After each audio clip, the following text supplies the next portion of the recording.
Two voluntary initiatives, Advance Africa and the African Prisons Project, are working with inmates to increase their knowledge and skills, giving them the opportunity to improve their lives on release. Luzira Prison in Kampala is a maximum security facility, but it's run in an unusual way. The guards don't carry weapons inside the building, and prisoners here are free to receive visits from their family or even play a friendly game of football. It's all part of Uganda's approach to improving prisoners' lives through rehabilitation, reformation, and reintegration, which it's doing with help from Afrika Prisons Project, or APP, a private nonprofit organization providing classes in health, education, and life skills to inmates in 27 Ugandan prisons, including here at Luzira.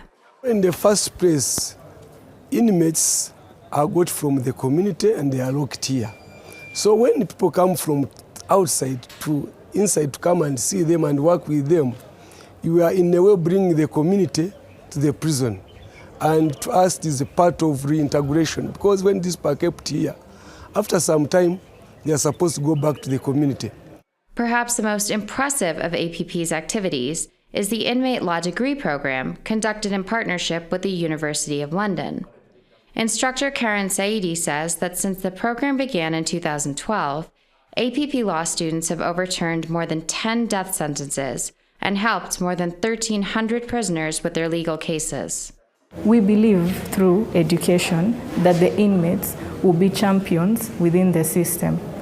We came into Luzira prison thinking that probably there wouldn't be the potential of people to study a high-end legal subject, that most of the people out there think that it's challenging, but they proved us wrong.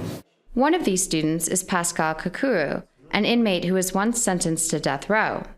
Instead, he'll be getting out of prison in 2019, thanks to this legal education that allowed him to represent himself in court. As a person who conflicted with the law and went through the same justice system, I personally encountered a number of miscarriages of justices, poor legal representation, and I saw this as an opportunity to study law. Remember, by then I was a death row inmate in 2011 at all of. So we had to choose to come up for this program so that we get empowered. Knowledge is power. After his release, Kakuru wants to become a practicing human rights lawyer in Uganda. That's what Susan Chigula did when she was released last year, after 16 years in Luzira Women's Prison. From her place on death row, Chigula set up a legal aid clinic and used her education to advocate for the rights of female inmates. This helped decongest the prisons, and also it helped the women to realize their rights as well, and they built confidence and self-esteem.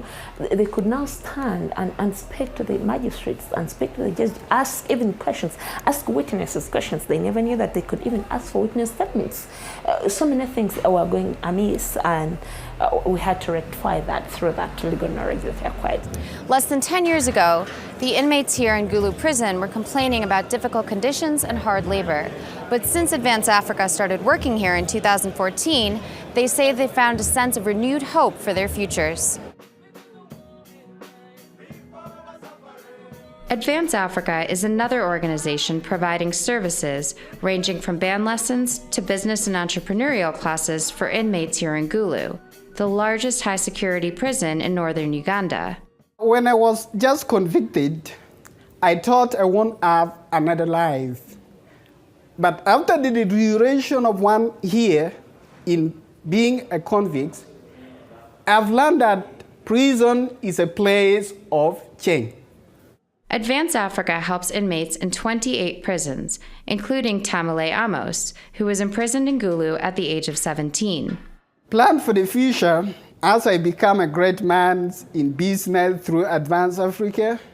After the training, I sat down because myself, I did degree in catering and hotel management. And I want, after getting out of prison, I'm going to open up a cafe, restaurant within Gulu. and I'm sure that I will operate it well according to the knowledge I've got from entrepreneurship. The organization focuses on youth unemployment, a decision founder Runkanji Ronald made based on Uganda's demographics. Over 53% of the population is below the age of 15. So Uganda remains a very young country. So our biggest challenge as a country, it's not HIV, it's not malaria, it's not hunger, it's youth unemployment. For as long as these young people don't get to work, for as long as these young people are not busy, then we are sitting on a time bomb. So that's why you find so many young people involved in petty offenses, because they need an alternative. Programs teaching young people skills, including childcare and hairdressing, is how Advance Africa is investing in the future of Uganda. These types of prison reforms in Uganda are teaching inmates important life skills that they can use after their release. It shows that rehabilitation and reintegration are possible, and Uganda hopes to export this model across the rest of the world.